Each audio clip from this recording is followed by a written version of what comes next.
ये तो मज़र बड़ा एक मसला पड़ जाएगा। गैर मुल्की लॉबीज तहरीक इंसाफ क़यादत के साथ जेआईटी के सोर्सेज के मुताबिक मिलकर इस प्रोपेगेंडा मुहिम को कंट्रोल कर रही हैं, and they seem to have irrefutable evidence इस हवाले से। देखिए, महर तहरीक इंसाफ का एक बहुत बड़ा मसला मुझे ये नज़र आ रहा है, उनका ऑर्गेनाइजेशनल स्ट्रक्चर जो है ना।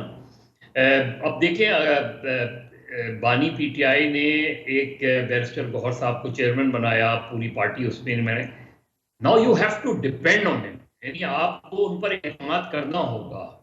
आपको उनके फैसलों को या सेक्रेटरी जनरल के फैसलों को ऑनर करना पड़ेगा उसमें। बिल्कुल। तो खान साहब को इस चीज को रियलाइज करना चाहिए, क्योंकि हर चीज में अब वो डिसीजन मेकिंग जो है खत्म होती जा रही है पार्टी के अंदर।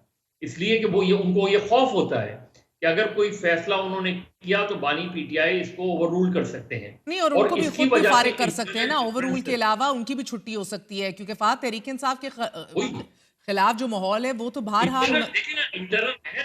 इसी हाँ। वजह से अब शेर अफजल मरवत वाला मसला था, और दीगर लोगों का मसला था, फवाद हाँ। चौधरी ने आने की कोशिश की, उनका इशू हो गया।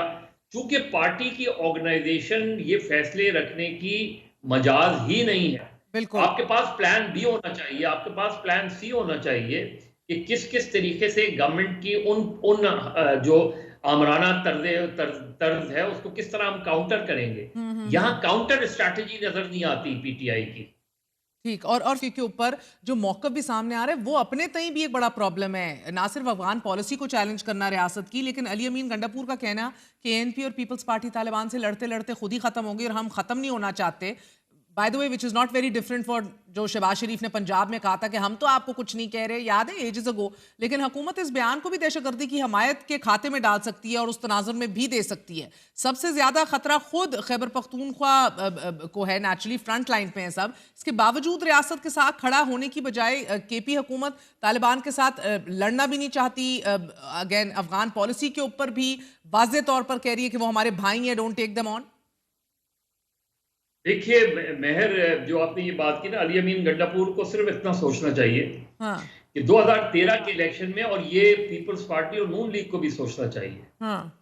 कोई एक पार्टी आके अवामी नेशनल पार्टी के साथ नहीं खड़ी हुई जब उनके लोग मारे जा रहे थे।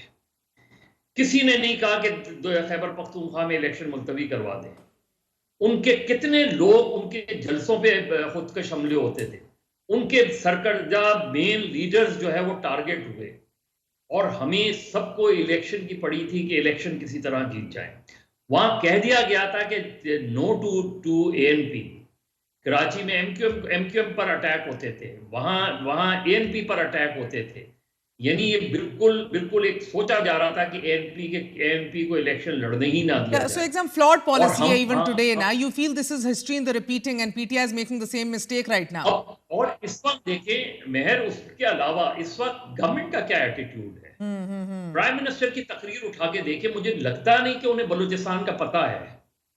मौलाना साहब को भी बलूचिस्तान नहीं के लगता, बारे इट्स में ओके मजहर साहब, उनको भी यकीन है कि वजीर आजम को कुछ नहीं पता बलूचिस्तान के हवाले से। उनको अंदाजा ही नहीं कि अगर आपने नेशनल कंसेंसस देखिए, 2014 में बना था ना नेशनल हाँ हाँ कंसेंसस। हाँ हाँ। इमरान इमरान इवन 2014 में एपीएस से पहले भी नवाज शरीफ साहब इमरान खान के घर गए थे हम्म। कि अगर, और ये जाहिर इसी इसी तरह इमरान खान एपीएस में ऑल पार्टीज कॉन्फ्रेंस में ठीक। आए थे। हाँ। तो यहाँ शहबाज शरीफ, और कुछ नहीं होता। शहबाज शरीफ क्या प्राइम मिनिस्टर खुद जाके नहीं मिल सकते इस मसले पे, जो कि पूरे मुल्क का मसला था। अगर वो अडियाला चले जाते, हाँ। मैक्सिमम क्या होता, इमरान खान इनकार कर देते उनसे मिलने से, लेकिन शहबाज शरीफ जो है बेल आउट होते हाँ। अगर वो जाते। अगर अगर उससे पहले नेशनल सिक्योरिटी काउंसिल के इजलास से पहले प्राइम हम्म। मिनिस्टर हाउस में वो बलोच लीडरों को भी बुलाते। ठीक। वो अडियाला जेल में कोशिश करते कि इमरान खान भी वो आ जाए no no, parole I mean पे। देयर इज सो वो मच अशद ही भाई कुड हैव डन, मजहर साहब वो करना ही नहीं चाहते ना, सबसे बड़ी थ्रेट ही अभी वो है